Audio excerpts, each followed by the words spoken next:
Iniciando essa semana de oração com vocês para falar de assuntos bastante importantes sobre a história da igreja cristã.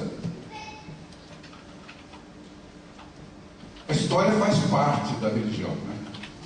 Por que faz parte? Porque a Bíblia é também um livro histórico e é um livro profético, e a história constantemente comprova as profecias bíblicas. A igreja apostólica, a igreja fundada por Jesus Cristo, teve início há mais de 2000 anos atrás, e com pessoas interessantes da sociedade. Jesus poderia ter iniciado seu ministério, iniciado a igreja cristã com pessoas bastante sábias, pessoas cultas, pessoas de formação superior, pessoas que teriam frequentado as universidades judaicas, o sinédrio, né? As sinagogas. Mas Jesus começou a igreja cristã com pessoas especialmente humildes, pessoas pobres, pessoas rudes, pescadores, na sua maioria, coletores de impostos, pessoas sem nenhuma projeção social, pessoas daquelas que eram pouco vistas pela sociedade. No livro Atos dos Apóstolos diz assim: por 3 anos e meio estiveram os discípulos sob a direção do maior professor que o mundo já conheceu.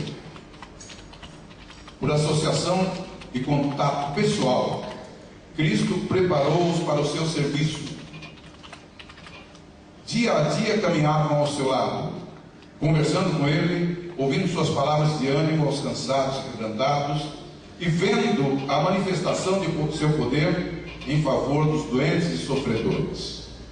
Às vezes, ele os instruía, assentando-se entre eles junto às montanhas. Outras vezes, junto ao mar ou andando pelo caminho, Jesus lhes mostrava os mistérios do reino de Deus. Onde quer que houvesse corações abertos para receber a divina mensagem, ele desdobrava as verdades do caminho da salvação. Não mandava que os discípulos fizessem isto ou aquilo, mas dizia simplesmente: segue-me. Em suas jornadas através dos campos e das cidades, levava-os com ele para que pudessem ver como ensinava o povo. Viajavam com ele de um lugar a outro, tomavam parte nas suas frugais refeições, e como ele estiveram algumas vezes famintos e não raro cansados. Estiveram com ele nas ruas apinhadas, junto ao lago e no solitário deserto. Viram-no em todos os aspectos da vida. Foi na ordenação dos 12 que se deram os primeiros passos na organização da igreja, que depois da partida de Cristo devia levar avante sua obra na terra. A respeito dessa ordenação, diz o relato: e subiu ao monte e chamou para si os que ele quis, e vieram a ele, e nomeou 12 para que estivessem com ele e os mandasse a pregar. Interessante essas palavras aqui. Jesus não mandava que os discípulos fizessem isso aqui ou aquilo, dizia apenas: vem e segue. Por que Jesus não mandava os discípulos fazerem isso aqui, mas dizia apenas: vem e segue? Porque eles teriam ali o quê? O exemplo maior. A maior escola estava ali, a maior escola de discipulado, a maior escola de ligação com Deus, de ligação com as pessoas, de convívio social, de amizade, de companheirismo, de pessoa preocupada com as dificuldades dos outros, com os anseios das pessoas. Por 3 anos e meio, os discípulos frequentaram essa melhor universidade do mundo, com o melhor professor do mundo. Então ninguém pode dizer que os discípulos eram pessoas rudes e letradas. Elas eram tudo isso sim, no momento em que foram chamados por Jesus. Mas que em 3 anos e meio, hoje, na realidade do mundo de hoje, se faz muita coisa em relação ao aprendizado. Imagine estando aos pés de Jesus. Jesus começou assim a igreja cristã. Nas cartas às igrejas, lá de Apocalipse capítulo 2, a profecia, as palavras da testemunha fiel e verdadeira dizem assim: escreve ao anjo da igreja que está em Éfeso, isto diz aquele que tem na sua destra as 7 estrelas, que anda no meio dos 7 castais de ouro. Conheço as tuas obras, e o teu trabalho e a tua paciência, e que não podes sofrer os maus, e puseste a prova os que dizem ser apóstolos e ou não são, e tu os achaste mentirosos, e sofrestes e tens paciência, e trabalhaste pelo meu nome e não te cansaste. São palavras ditas naquela primeira fase da igreja cristã, aqueles primeiros 100 anos da igreja cristã. Só que com o passar do tempo, aqueles que estiveram diretamente com Jesus foram morrendo, novos cristãos foram sendo agregados, obreiros jovens, judeus recém-conversos foram agregados ao apostolado, e já não havia mais o mesmo amor, aquela mesma paixão que havia entre os primeiros apóstolos. Parece-nos até lógico do ponto de vista humano que quem andou com Jesus, que quem por 3 anos e meio esteve com ele 24 horas por dia, tinha maior envolvimento realmente do que aqueles que vieram depois, né? Daí a expressão da testemunha fiel e verdadeira em Apocalipse 2, verso 3: tenho porém contra ti que deixaste o teu primeiro amor. Aquele amor, aquele relacionamento, aquele envolvimento que tinham aqueles primeiros discípulos que andaram com Jesus eram com certeza diferentes daqueles que vieram depois. E aqui a palavra de Deus já diz: eu tenho a observar a vocês o seguinte: vocês já deixaram o primeiro amor. Então o conselho era o quê? Que voltasse à primeira piedade, voltasse àquele aconchego, né, cristão de que necessitava. Eu tenho que falar hoje aos irmãos da história da igreja cristã até 1798. Nós temos 1780 anos mais ou menos para falar em alguns minutos. Então nós pretendemos fazer uma síntese, e eu gostaria muito que vocês me acompanhassem nesse pensamento, e pedindo ao auxílio do Espírito Santo para que nós conseguíssemos entender a sequência, como aconteceu essa história da igreja cristã. No segundo período da igreja cristã, depois dos 100 anos dos apóstolos, as forças dos poderes constituídos voltaram-se para aniquilar a igreja. Essa igreja que já avançava firme e constante, né, para todos os países do mundo civilizado da época. Primeiro foi a perseguição dos judeus, que foi bem vista ali no apedrejamento de Estevão. Os judeus perseguiram seriamente os primeiros cristãos, e esses começaram então a se preocupar com o fenômeno do cristianismo que espalhava por todos os lugares da Judéia. E agora os romanos também, preocupados com a disseminação do cristianismo por todas as províncias, por todos os países do domínio romano. Imperadores cruéis colocaram como meta a exterminação do cristianismo. No quadro aí existem alguns desses famosos. Nero pôs fogo na cidade de Roma e atribuiu a culpa aos cristãos. Milhares foram mortos pela espada de Nero, Domiciano e Trajano.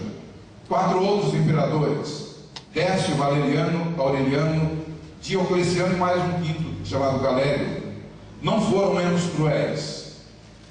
Na carta à igreja de Esmirna, a terceira igreja do Apocalipse, assim diz a palavra de Deus: assim diz o primeiro e último que foi morto e reviveu: conheço as tuas obras, a tribulação, a pobreza, mas tu és rico, e a blasfêmias dos que se dizem judeus e não o são, mas são a sinagoga de Satanás. Nada temas das coisas que hás de padecer. Eis que o diabo lançará alguns de vós na prisão, para que sejais tentados, e tereis uma tribulação de 10 dias. Sob o governo de Diocleciano, foram 10 anos dos mais sangrentos que a igreja cristã sofreu. Período de 10 anos de Diocleciano, 10 dias da profecia bíblica.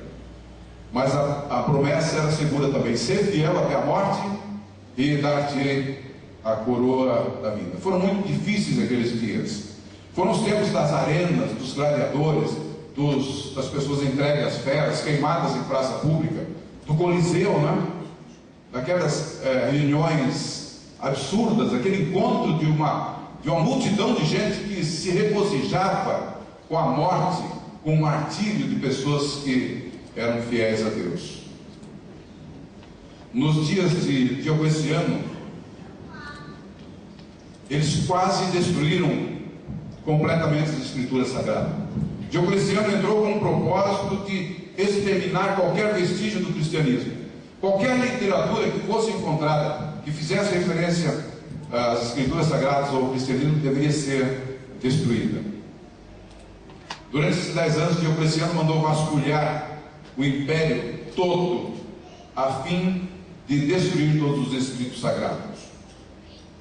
Na verdade, Diocleciano, ao final do seu reino, ele chegou a pensar que tivesse alcançado o seu propósito. Depois desses 10 anos, Diocleciano mandou cunhar uma moeda comemorativa da vitória sobre o cristianismo. O cristianismo que ele imaginava haver aniquilado com a mais sangrenta perseguição aos cristãos imaginado até naquele período. As perseguições que aconteceram sob a espada de todos esses imperadores não abalou as estruturas do cristianismo. Em todos os lugares havia cristãos dispostos a enfrentar a morte por amor ao Salvador que haviam conhecido. No começo dos anos 300, apareceu um imperador que trouxe paz e harmonia à igreja. O nome dele, Constantino. Esses cruéis imperadores anteriores conseguiram matar muitos cristãos, milhares e milhares, mas não conseguiram deter a queda do seu próprio império. Roma estava em decadência. Roma cada dia ia se enfraquecendo, mercê dos absurdos cometidos por seus próprios governantes. Quando Constantino subiu ao trono em 311, ele se encontrou à testa de um império que padecia de um sistema administrativo de difícil controle, um exército desorganizado e uma economia em colapso. Mas tinha uma coisa, Constantino tinha uma coisa que ninguém pode negar: a inteligência de Constantino. Ele era um governante de grande visão. E a política dele foi a de animar o seu povo a reconstituir as instituições e alcançar uma unidade que não desfrutavam há séculos. A forma como Constantino viu de unificar o povo foi através da religião. Sendo adorador do sol, para alcançar seus objetivos, Constantino esteve disposto, veja bem que interessante, esteve disposto a aceitar Jesus, a reconhecer Jesus Cristo como uma outra manifestação da divindade solar. Então, para chegar perto dos cristãos, ele esteve disposto a aceitar Jesus como mais uma manifestação do poder dos deuses pagãos. Em 323 ele converteu-se nominalmente ao cristianismo. Como os adoradores do sol, como todos adoravam o primeiro dia da semana, Constantino expediu a primeira lei dominical do mundo, no ano 321. Mas antes disso, ele deu liberdade aos cristãos, a todos os cristãos que haviam sido presos no governo anterior de Diocleciano. Por causa dessa tranquilidade para os seguidores de Cristo, para a igreja oficial especialmente, advinda da conversão de Constantino, a igreja começou a se adequar aos padrões sociopolíticos do governo romano. Aí foi o começo da queda da igreja cristã oficial. E ao anjo da igreja que está em Pérgamo, quarto período da igreja, escreve: isto diz aquele que tem a espada aguda de dois fios, a paz aparente e o comprometimento da verdade. Essa paz, essa tranquilidade trouxe também no seu bojo uma infidelidade a Deus. As coisas se ajeitaram de forma muito tranquila, muito suave. Todo mundo ansiava por esses tempos de paz. Mas esses tempos de paz, como a Bíblia diz, era uma espada de dois gumes, uma lâmina de dois fios. Enquanto trazia a paz e a calmaria aos que queriam seguir o cristianismo, também trouxe costumes pagãos, leis pagãs que foram devagar sendo aceitas pelos cristãos. Conheço as tuas obras, e onde habitas, e onde está o trono de Satanás. E retenhas o meu nome e não negaste a minha fé, ainda no dia de Antipas, minha fiel testemunha, o qual foi morto entre vós, onde Satanás habita. Mas algumas poucas coisas tenho contra ti, porque tens lá os que seguem a doutrina de Balaão, o qual ensinava Balaque a lançar tropeços diante dos filhos de Israel, para que comessem dos sacrifícios da idolatria e se prostituíssem. Não foi exatamente assim que aconteceu naquele período? Com a união da igreja com o Estado, as coisas ficaram muito mais fáceis. Só que Balaque, servindo Balaão, né? Segundo a doutrina de Balaão, lançava tropeço diante dos filhos de Israel, para que comessem do sacrifício da idolatria e se prostituíssem. A igreja começa então a se prostituir, sim, com os reis da terra, os poderes constituídos.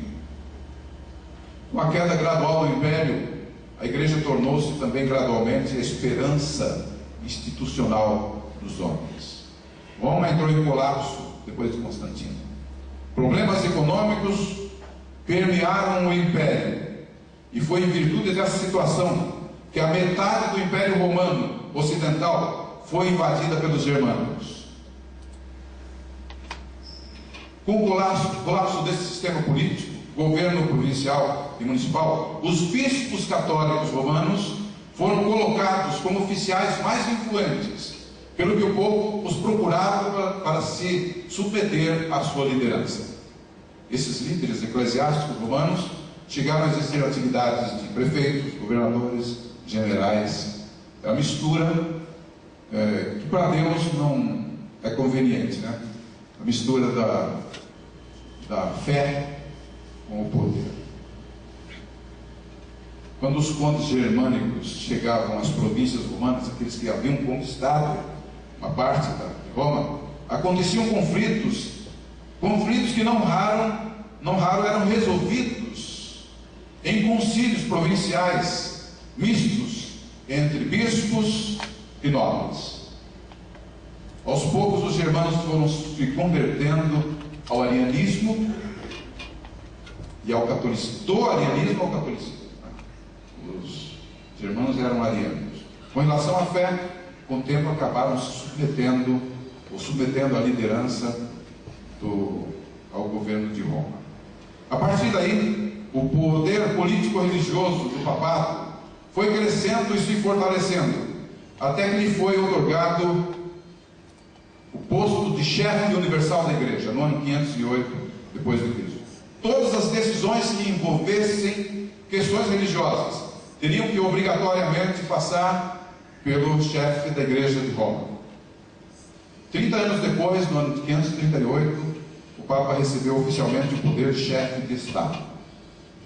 Tinha início o período conhecido como Idade Média. Uma avaliação bem simples, nós podemos verificar que nada se desenvolveu na Idade Média. É chamado por muitos como o período de trevas, o período escuro, a não ser a força e a riqueza da igreja de Roma. Entramos então no período mais negro da história do cristianismo e do mundo, a Idade Média. Domínio absoluto da igreja oficial sobre reinos, sobre principados, sobre religiões e sobre as consciências dos homens. Tudo era submetido às ordens do chefe da igreja. Esse é o período da igreja de Tiatira. Em Daniel 2:25 diz assim: e proferirá palavras contra o Altíssimo, e destruirá os santos do Altíssimo, e cuidará em mudar os tempos e a lei, e eles serão entregues na sua mão por um tempo, e tempos e a metade de um tempo. O que aconteceria? Primeiro, destruiria os santos do Altíssimo, exerceria poder por um tempo, tempos e metade de um tempo. Profeticamente, isso aí representa 1260 dias, que, segundo a profecia, representam 1260 anos.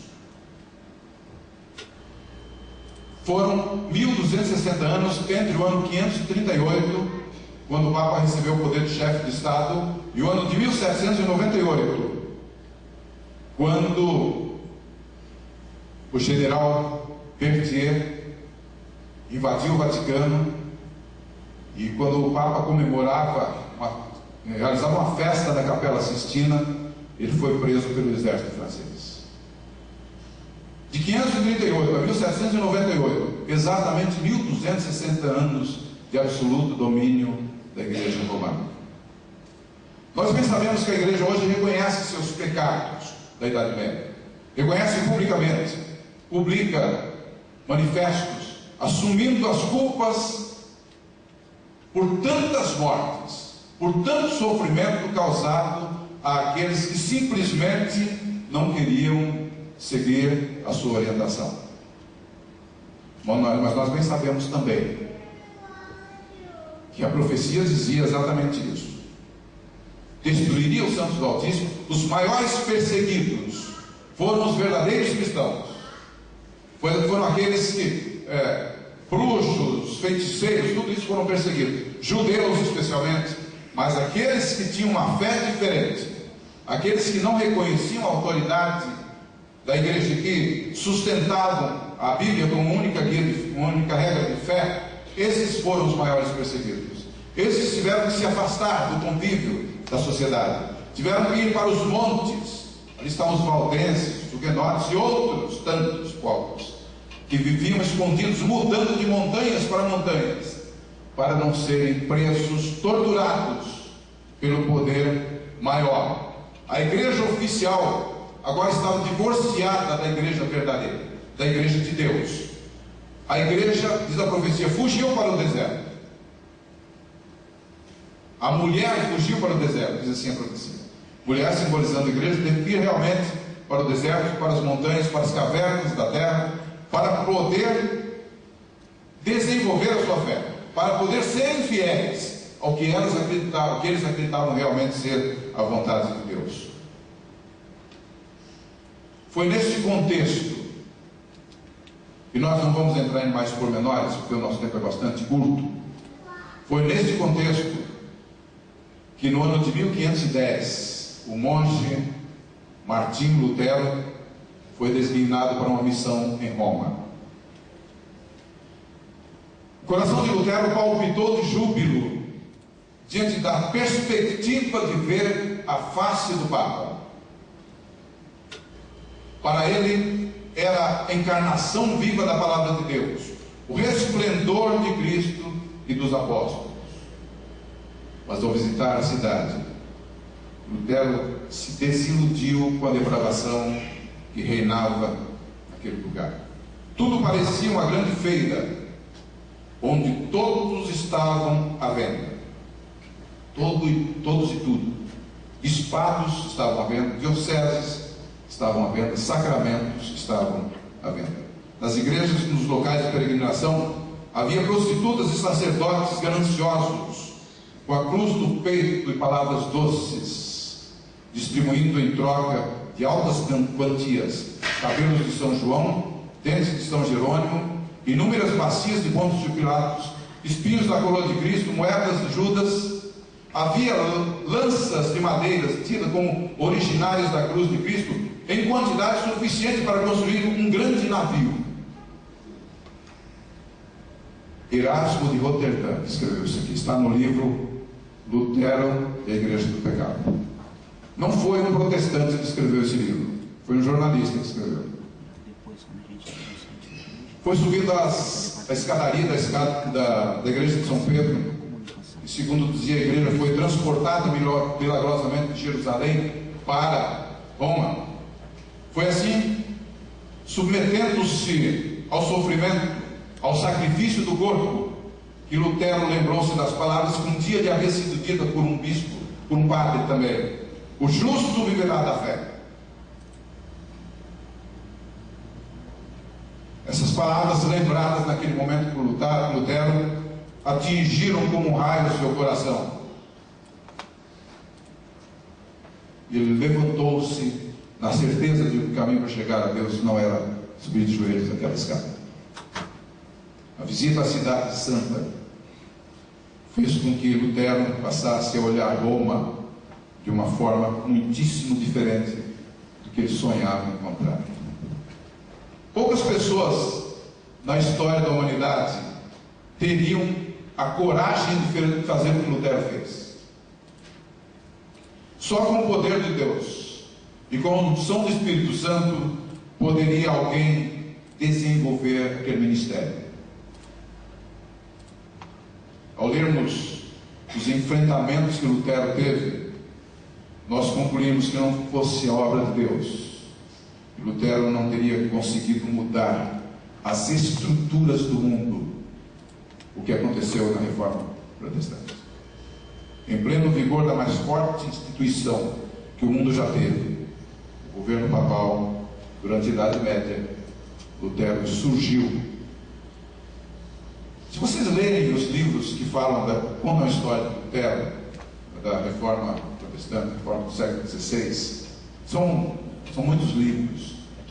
Os embates que Lutero teve de dias seguidos, ocupando uma tribuna e o defensor do outro lado em outra tribuna, de dias seguidos, sem jamais, pelo menos naqueles embates, sem jamais perder a calma. Porque Lutero não era do tipo de pessoa de não perder a calma. Aliás, ele era um barril de pólvora. Se Deus não tivesse colocado Melanchthon no caminho de Lutero, talvez ele não tivesse conseguido fazer o trabalho que fez. Porque as palavras deles eram duras, cortavam como espada. E ele tinha uma coragem absurda, a ponto de enfrentar o maior poder da época, começando praticamente sozinho. Firmado em Cristo, nas Escrituras, na graça de Deus e na fé, o movimento reformista do século XVI colocou Cristo de volta no cristianismo e espalhou pelo mundo as boas novas do acesso pessoal de cada criatura ao trono da graça. A possibilidade de chegar como pessoa, simples, humilde e pecador, e ter um contato pessoal com Deus através de Jesus Cristo, por meio da fé.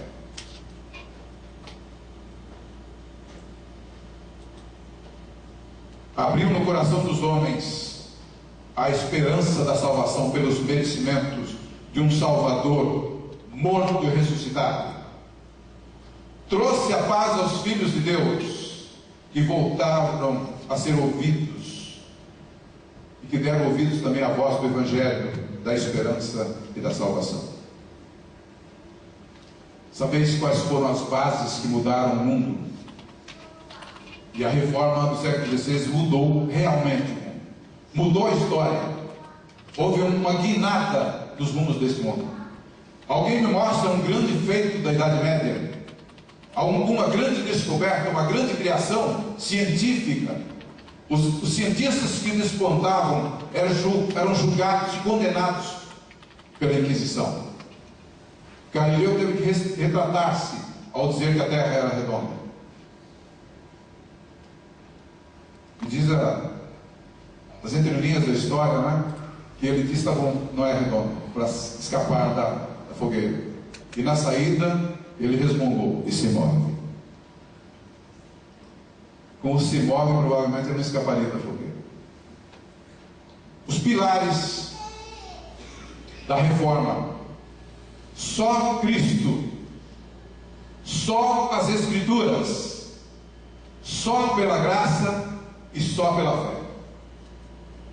Essas foram as colunas sobre as quais foi firmada a reforma do século XVI.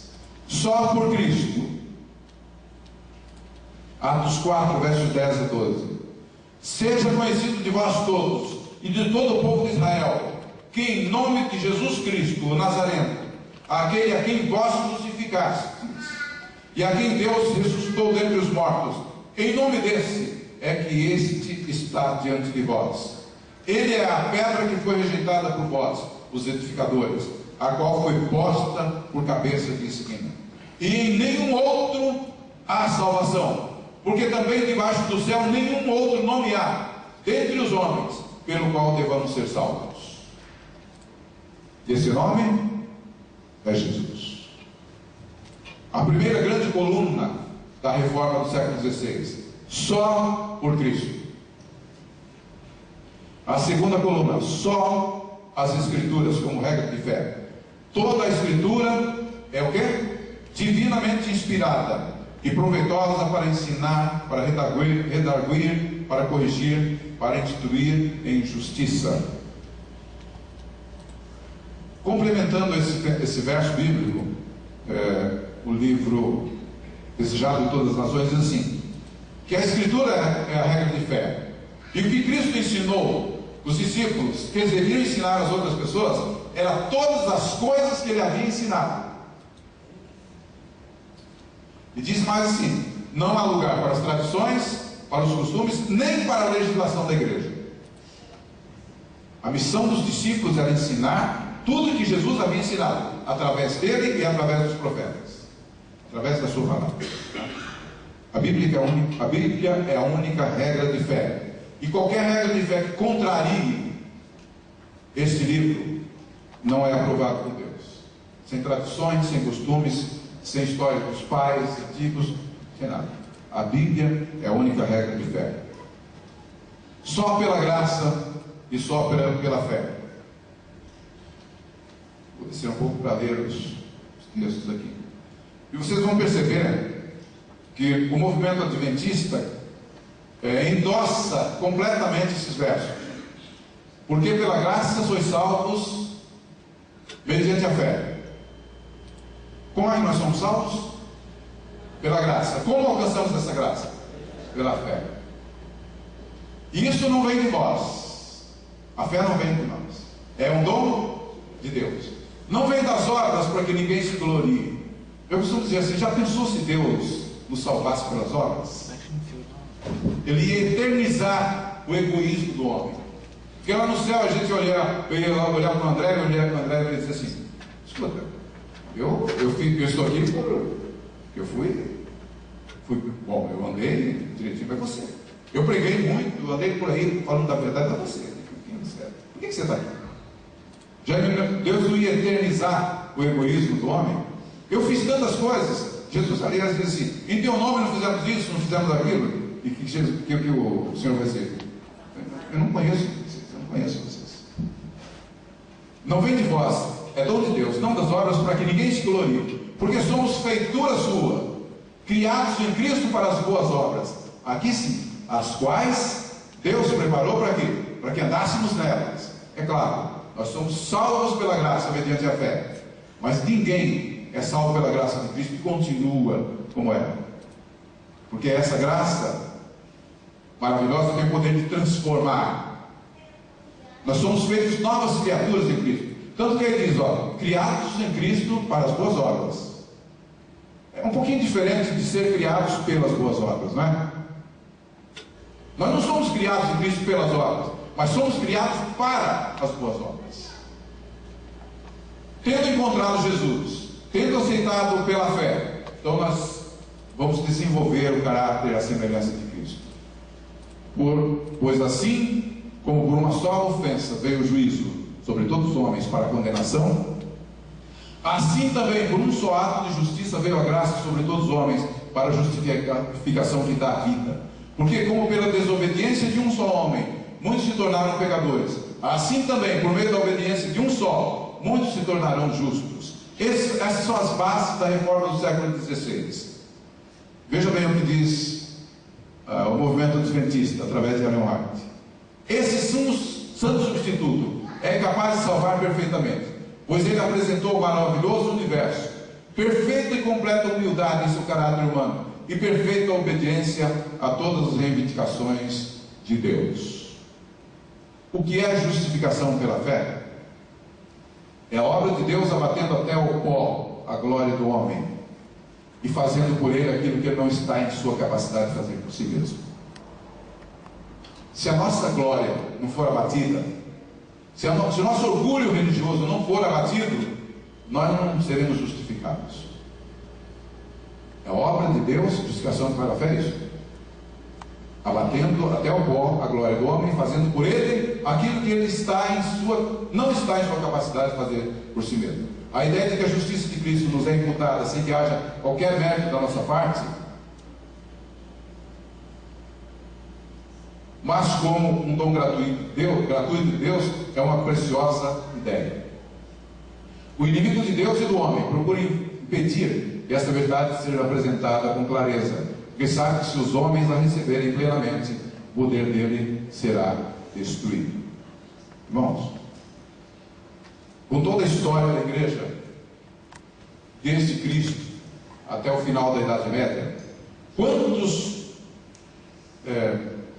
quão grande foi o afastamento de Jesus Cristo durante esses 1260 anos de trevas. Jesus Cristo já não fazia mais parte dos ritos da igreja. Jesus Cristo não era mais parte da salvação de ninguém. Jesus Cristo era uma pessoa da história, era um elemento histórico. O que fez a reforma do século XVI? Colocou o Cristo de volta no cristianismo. E com esse Cristo maravilhoso, a sua graça, que nós podemos alcançar pela fé. Mas não parou aí, igreja. O que diz a Bíblia? Ainda referindo-se à época de Tiatira, pode voltar.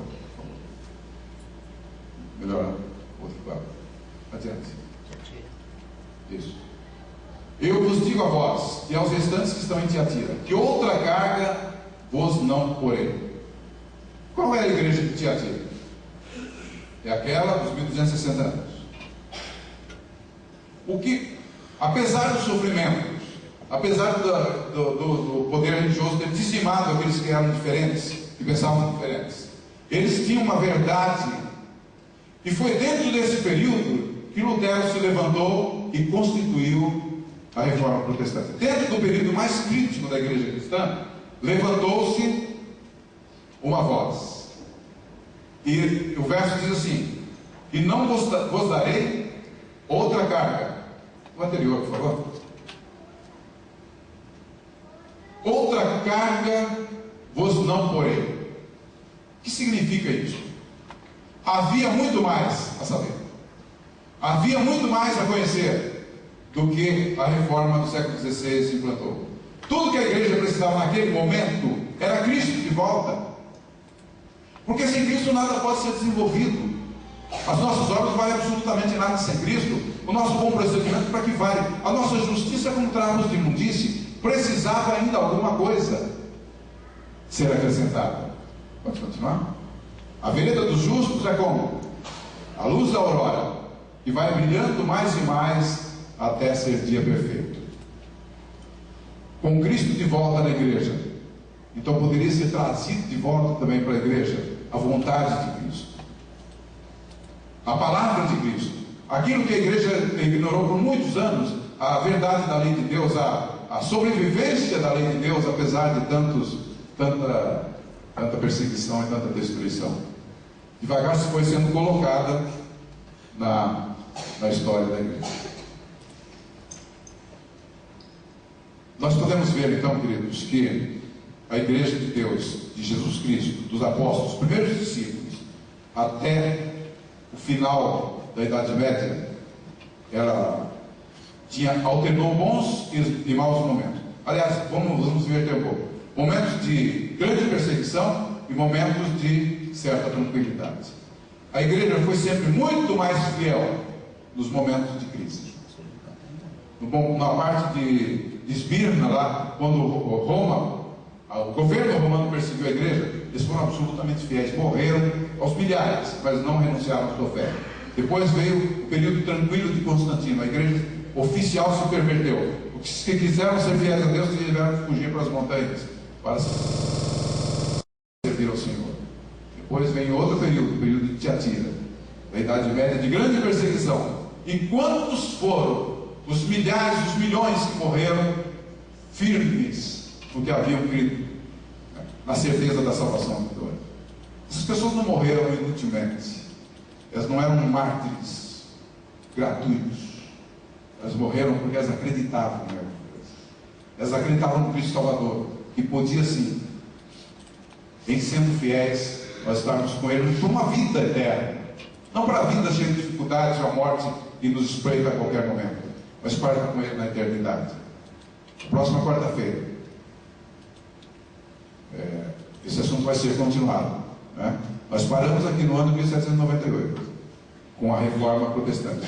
Houve um período de bênçãos maravilhosas, mas há também um período em que a verdade da lei de Deus precisou ser trazida de volta, né? E nós vamos acompanhar essa história da Igreja de Deus até o fim. Que o Senhor nos abençoe. para que nós possamos tirar lições disso aí. Não conste para nós apenas como fatos históricos, né? Mas como as pessoas sobreviveram diante do caos, diante da perseguição, sem jamais renunciar ao nome de Cristo. Ser fiel até a morte, e dar-te-ei a coroa da vida. Essas palavras são para nós. As palavras que foram ditas aos apóstolos, à igreja perseguida pelos romanos ou pela própria igreja, são ditas a nós também. A esperança que aqueles homens tinham, nós também temos, porque nós cremos sim que pela graça nós somos salvos mediante a fé. E esse Jesus é pródigo em bênção, é pródigo em graça. Graça sempre maior do que o meu pecado. O Senhor nos abençoe, para que diante das maravilhas de Deus, de Jesus Cristo, sua salvação, nós possamos nos manter fiéis e firmes até a sua breve volta. Amém. Amém.